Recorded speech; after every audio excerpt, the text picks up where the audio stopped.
KUAM News Headlines, presented by Calvo's Insurance, serving Guam for 80 years. Matson and the Adai Tano program. The all-new 2018 Kona by Hyundai, available at Cars Plus. IP&E, fueling excellence. McDonald's of Guam, I'm loving it, and King's Restaurant, located in Tamuning and Dededo. Always open, always local.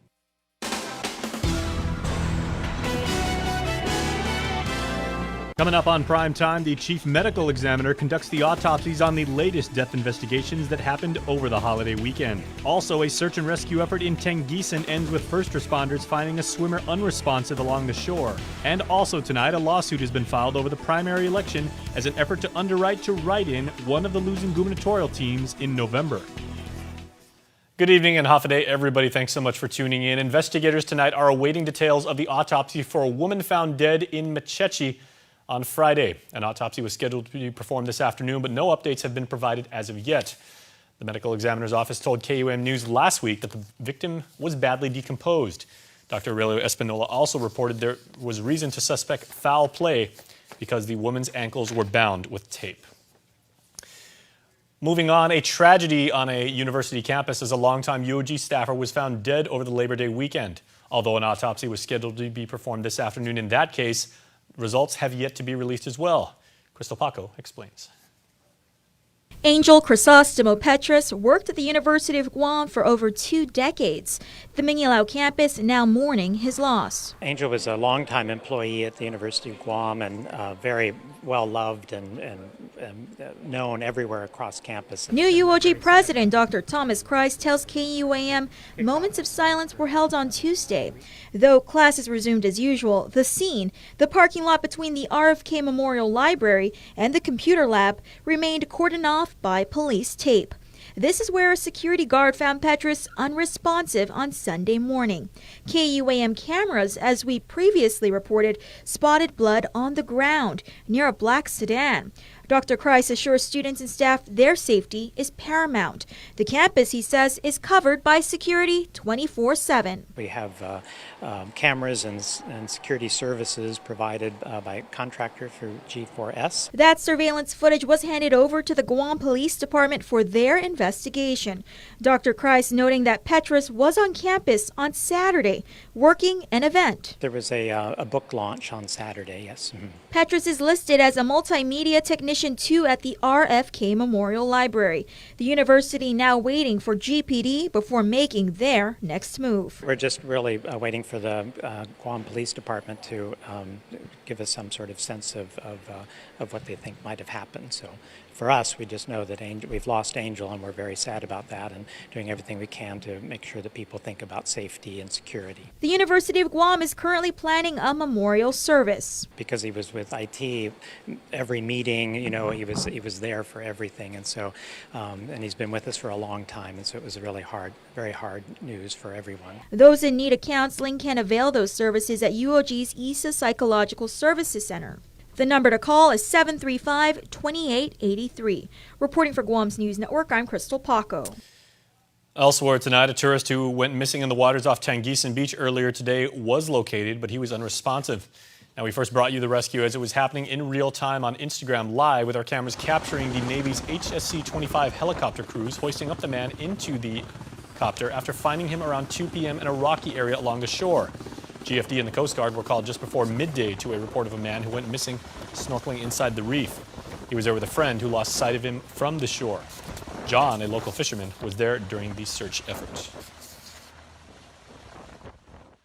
Yeah, I was fishing earlier today, and then there was 2 Korean tourists, male individuals, and they walked out. I didn't see them go in, but just around the bend here at Tengisan Beach.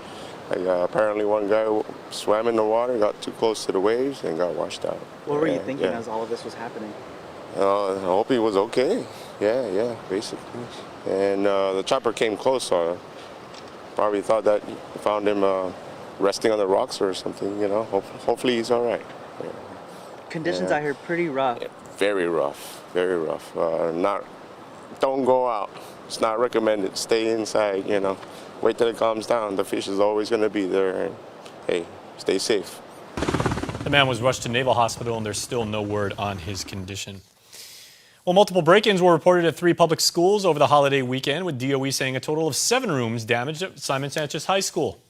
Graffiti spotted in several classrooms, as well as the second-floor main hallway was captured, with vandals evidently taking off with multimedia projectors and some of the teachers' personal items.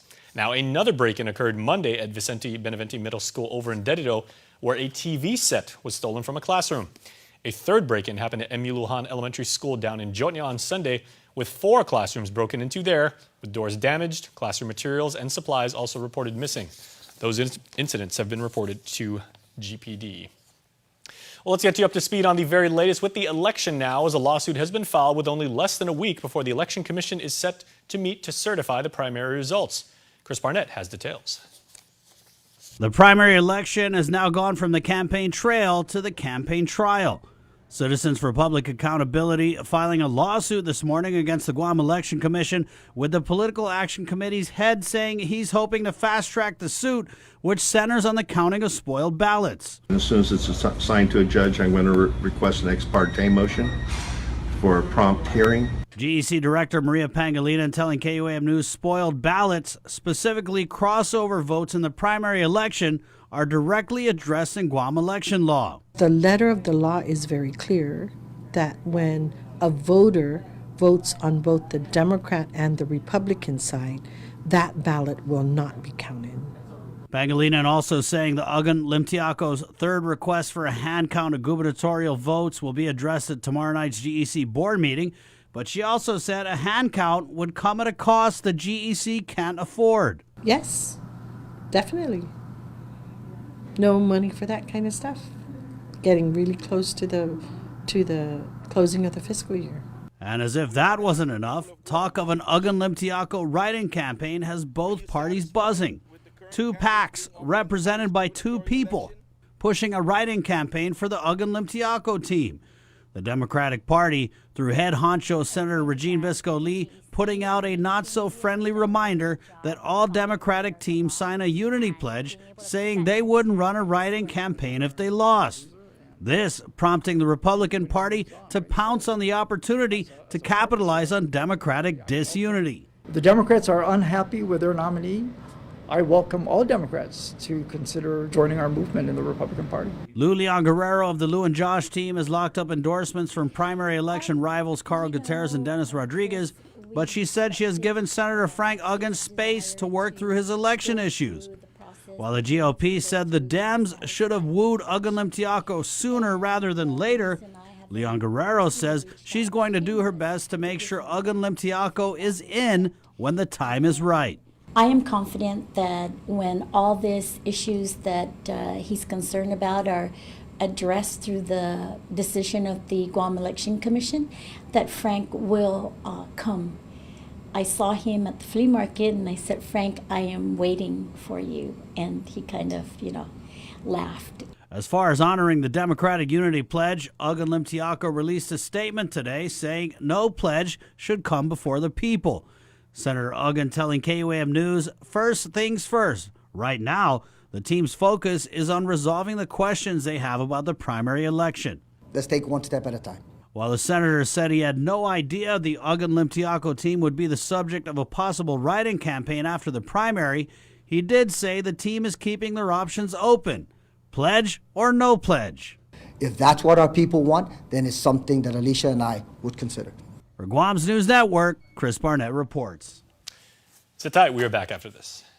There are more ways to experience Guam via KUAM News, giving you what you want, when you want, and how you want it. From smart devices, Alexa, what's in the news? Here's your flash briefing. Over the web, on mobile, on streaming platforms, with immersive, interactive formats, and via social media where it's more than just content, it's conversation. More ways to keep you informed and entertained whenever you want it, wherever you are, on whatever device you're using. A simple handshake. That's all Jake Calvo needed when he started his company. Today, 80 years later, we like to say thank you to all of you who have taken our hand in trust. Thank you to the dreamers. Thank you to the realists. Thank you to the family-oriented. Thank you to the entrepreneurial. Thank you to those climbing the corporate ladder. And to the ones starting a new life together. Thank you to the traditionalists and the edgy, to the young at heart and the old souls. Thank you to the daring, to the protective, to the practical. Thank you to the hopeful. To all of you from all of us, our deepest, happiest, and infinite thanks. 80 years here for you. 80 years thanks to you.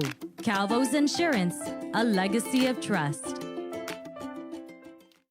Win adventure in the IT&E Explore Your World Million Mile Giveaway. Every week from July 16 to November 2nd, we're giving away 60,000 United Mileage Plus miles to IT&E postpaid and prepaid subscribers. Imagine where you could go. Go on a weekend getaway to the Philippines. Enjoy fresh sushi in Japan. Itadakimasu. Sip a latte at a cafe in Paris. Or use your miles for shopping and other rewards. It's your world. Explore it.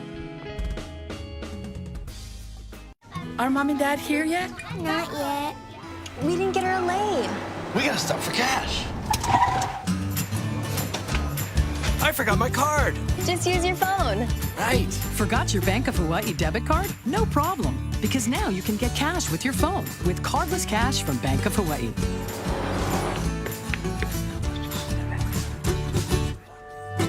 Introducing Cardless Cash. Download the Bank of Hawaii app today. Welcome to tomorrow. Well, it is the first time we're seeing former police officer Mark Torrey Jr. back in the courthouse since his sentencing more than a year ago. Now, Torrey, who was sentenced to serve 8 years in prison for the 2015 shooting death of fellow officer Albert Piolo, was in Supreme Court today. It's there we learned defense is objecting to Justice Robert Torres sitting on the panel for Torres' appeal.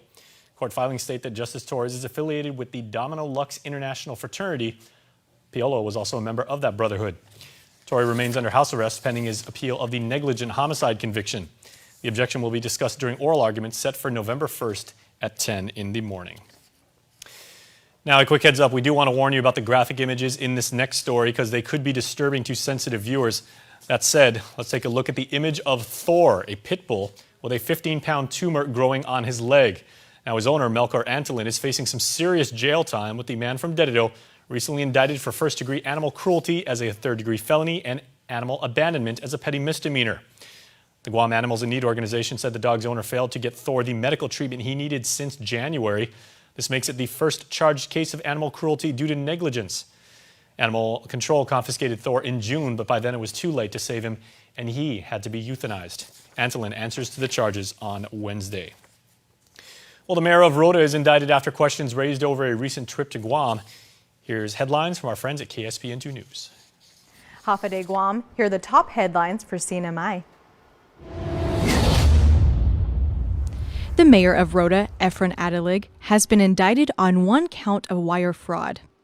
According to court documents, in June 2018, defendant Efren Adalig, acting in his official capacity, arranged a government-funded trip for himself and 12 others to the island of Guam under fraudulent pretenses.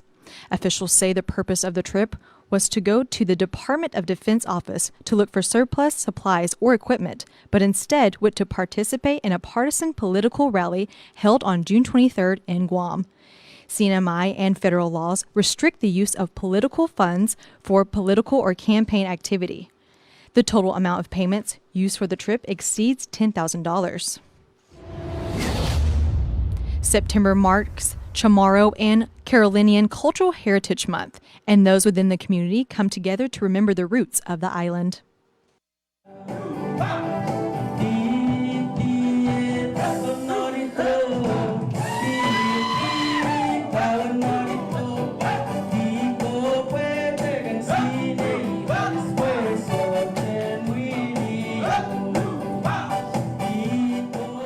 It's about the rhythm, beat, and language, bringing together Mariana's roots of Chamorro and Carolinian culture. This month is a special month for us. It's to celebrate our cultural, our culture and traditions, our ways of life. We set aside September, with a big emphasis on the dancing and outerwear. This is a Falos outfit. Starts with the thu. Of course, we're using fabric now. It used to be made of banana fiber. And I'm wearing this. This is worn ornaments for dancing. So when you're dancing, you're trying to attract the audience. As we celebrate Chamorro and Caribbean Cultural Heritage Month, it's important to teach the youth on how to carry on the traditions their ancestors left behind. Teaching our kids now so they can remember us like we remember our ancestors. So my ancestors, they'd be wearing something similar to what I'm wearing. They'd have a basket, this, if they were dancing, they'd have this on. They'd have the lihatuttur on, and they'd have the loincloth on. And we still know how to do the dances because we remember. They taught us when we were kids, so we remember. So we're trying to do the same thing, so it continues and it passes on. It is important for them to understand first from the home, the teaching of the family and the home setting, so that it will help them to understand and speak other language better. Activities will continue throughout the month, remembering what the true history of the island is.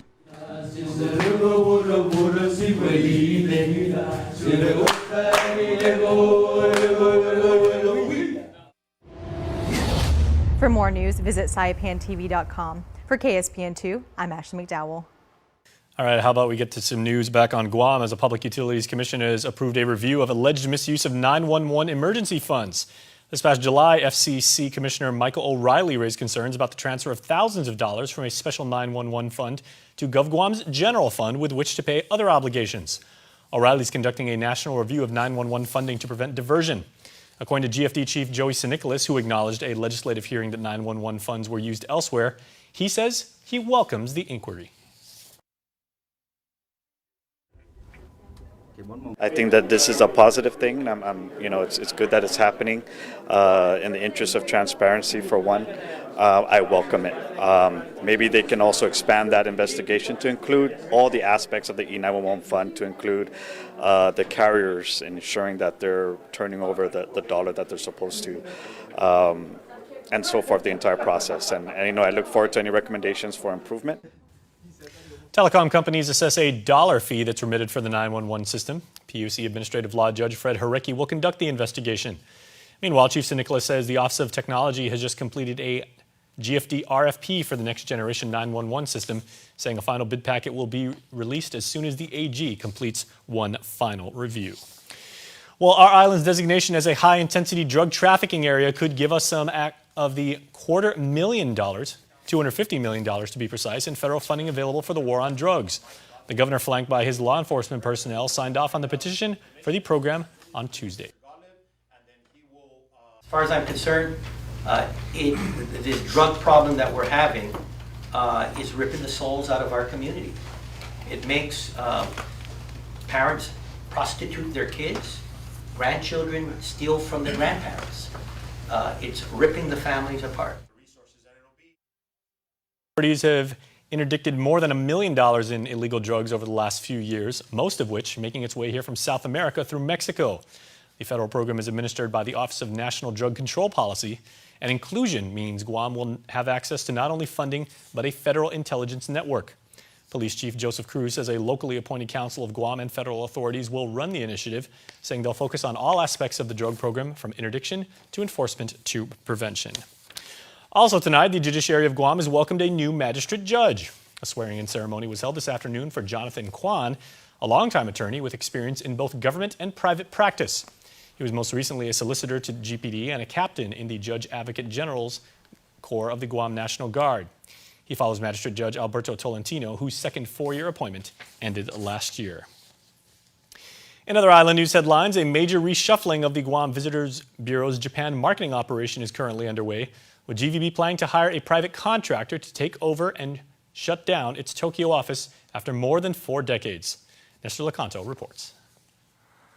GVB President and CEO Nate DeKnight says he wants to make it clear they are still 100% committed to Japan, and the move only means they are reorganizing operations. Japan is the only country where we have our own in-house office. On all the other markets, we outsource those services through our RFP, and so we're going to just be moving to that same model that's really worked for us in the other markets for Japan. And the goal is to become more efficient, more responsive to our stakeholders, to our members, and ultimately increase the number of arrivals from Japan. He says the new setup will allow for more flexibility in reacting to market conditions. Guam's more than 50-year-old tourism industry was built on the Japanese market, but a steady drop in arrivals in recent years saw Korea surpass it as the #1 source. But tonight says he's still very bullish on Japan. Back in the day, we only had to compete with places like Saipan and Hawaii and Okinawa. Now we're dealing with all Southeast Asian destinations, Vietnam,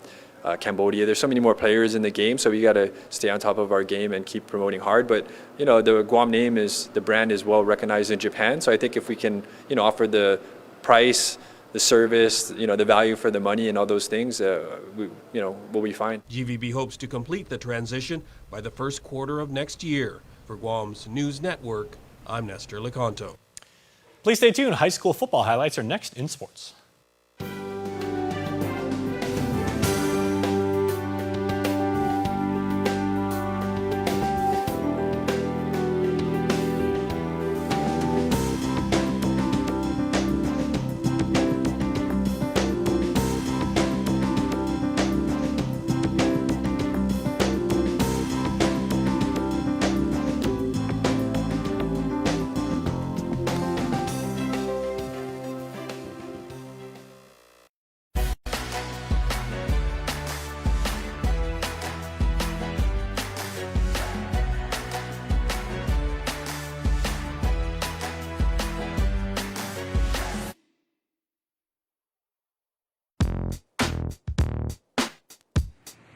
How easy is it to redeem points using the rewards feature on the Alpha Plus app? I'll show you.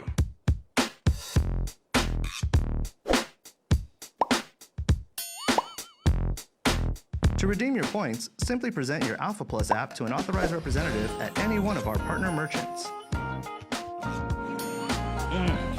It's that easy. Alpha Plus. Make every day a plus.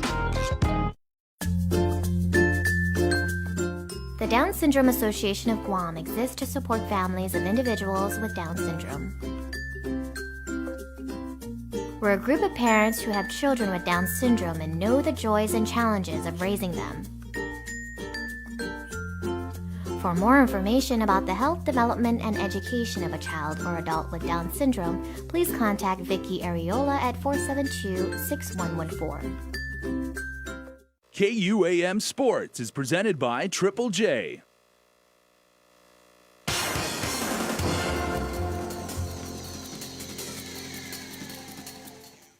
What's up, Guam? Dave Delgado here for KUAM Sports. Thanks for watching. Got some NFL news on the way, but first off, some high school football for you. Check it out. A lot of hype surrounding the Guam High and FD football game played Friday night at the Panthers' home field. Friars running back Kian Artero provided some big runs for the Friars offense.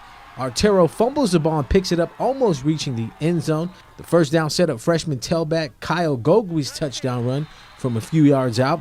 The Panthers would lose possession on the ensuing kickoff. FD special teams unit came out with the recovery. Nicholas Anderson hit Brandon Soriano for the 14-0 Friars lead. Jalen Dowdell showing off his track speed after making the reception out of the backfield. Dowdell turning on the afterburners goes in untouched for 6 points. Female kicker Brennan King with the point after attempt. Kian Artero silenced the home crowd after taking the kickoff to the house for another FD touchdown. 21-7 Friars lead. Artero would not return to the game after the score. Rashawn Jacobs and Jalen Dowdell would score Guam High's last points of the game as the Friars came away with the 42-19 win on the road. Nicholas Anderson and Brandon Soriano hooked up for another touchdown, while Kyle Gogwe was the difference maker for FD, scoring 3 touchdowns and rushing for over 130-plus yards. The JFK Islanders picked up their second shutout win of the season, 28-0 over the Teason High Titans. Nico Velez was stopped short of the end zone after quarterback Andrew Paris hit him on the deep route. Deontay Delgado took the handoff for a touchdown to put the Islanders ahead 7-0. Velez put the move on the cornerback to get some separation. Streaking down the sideline, Paris put the ball on the money for the game's second score. Paris completed another deep ball to Justin Camacho, who was tackled inside the red zone. Camacho would finish the drive off with the short run. Paris ended the game with the quarterback sneak up the middle. Juan Sarmiento was 4 for 4 on point after kicks. This sets up a showdown between the Friars and Islanders on Saturday at JFK's Ramsey Field. Kickoff is set for 7 p.m. In soccer news, the Matau Guam men's national soccer team defeated the NMI 4-0 in the EAFF E1 football championship preliminary competition. Round 1 at the Mongolian Football Federation Stadium. Devin Mendiola scored in the 13th minute of play. Marcus Lopez added a goal in the 26th minute. Jason Cunliffe put through another Matau goal in the 65th minute of play. Marcus Lopez finished off the scoring for his second goal of the match 3 minutes later for the 4-0 Team Guam win.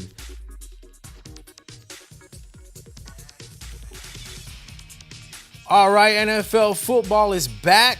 Friday, September 7th at 9:30 in the morning. Kickoff scheduled for 10:15 on KUAM TV8, NBC Sunday Night Football. Atlanta Falcons at the defending Super Bowl champions, Philadelphia Eagles. Who you got? All right, let's take a look now at some of your first game predictions. Eagles or Falcons? Carson Wentz still out. Nick Foles going to be in. And I think the Eagles, they only got better in the offseason, and they signed a lot of their core players to good contracts. So I think they're a stacked squad to watch out for this year. So in the first game, I am picking the Super Bowl champs, the Eagles, over the Falcons. The Eagles, because they won the Super Bowl last year. And as Andy said, they look pretty good. So the Eagles. Eagles, because they have bigger wings. Eagles, because home field advantage. It's going to be Eagles. No, take that back. It's going to be Falcons, and one reason, Julio. Well, who you got? I got the Eagles in that one. That's going to do it for sports. We're back right after this. Visitors make memories on our island. They contribute millions of dollars every year to our community. So what does that mean? Tourism keeps our island's culture alive. And it strengthens our identity as Chamorros. Tourism creates opportunities for local businesses to thrive. The dishes I create feature local ingredients. These ingredients come from local farms and create local jobs for farmers like us. For every job we see in tourism, there are hundreds more we don't see. From teachers to babysitters to engineers. We all work in the tourism industry. Our visitor industry benefits everyone. It improves our income and gives back to our community. Meaning more opportunities for a better Guam. Kids works for Guam. Half a day, hungry drivers. Are you spending more time on the road? Shell has teamed up with Wendy's so you can buy fuel and eat free. Just fuel up 7 gallons at any Shell station and get a coupon for a Wendy's cheeseburger or chicken nuggets. Or use 2 coupons to redeem a Wendy's cheeseburger meal with fries and a drink. Fuel up at Shell today because this deal won't last long. Quality service, fuel, and food from Shell and Wendy's. Attention drivers, we have a shipload of vehicles on the way and need to make room. Buy now during Triple J shipload sale. Take advantage of our best pricing on all Hondas, Acuras, Fords, Mazdas, Lincolns, Volvos, Kias, and used cars. New cars as low as $137 per paycheck and used cars as low as $86 per paycheck during Triple J shipload sale. See PDN and post print ads for details or visit us online at triplejguam.com and get pre-approved instantly. Trade-ins welcome, some conditions apply. Triple J Auto Group, customers first. And now here are tonight's birthday shoutouts. All right, everybody, time to say happy birthday to 2 very special Guamians tonight. Kyle Cruz blows the candles out tonight. Happy birthday to you, Kyle, from all of us at KUAM and Cold Stone Creamery. And a very, very happy birthday to one of our own here at the KUAM family, Ralphie Scambaluri, the guy up in the front who makes everything happen. Ralph, we hope you had a fantastic day, bro. Happy birthday, everyone. No picture for Ralph. What's up with that? Well, we guarantee he had a Patriots jersey on, and you too can be part of the Cold Stone Creamery Birthday Club, and we invite you to. Certainly, just go to KUM.com and register. All right, stay tuned. Karma's up next. Closed captioning is brought to you by IT&E.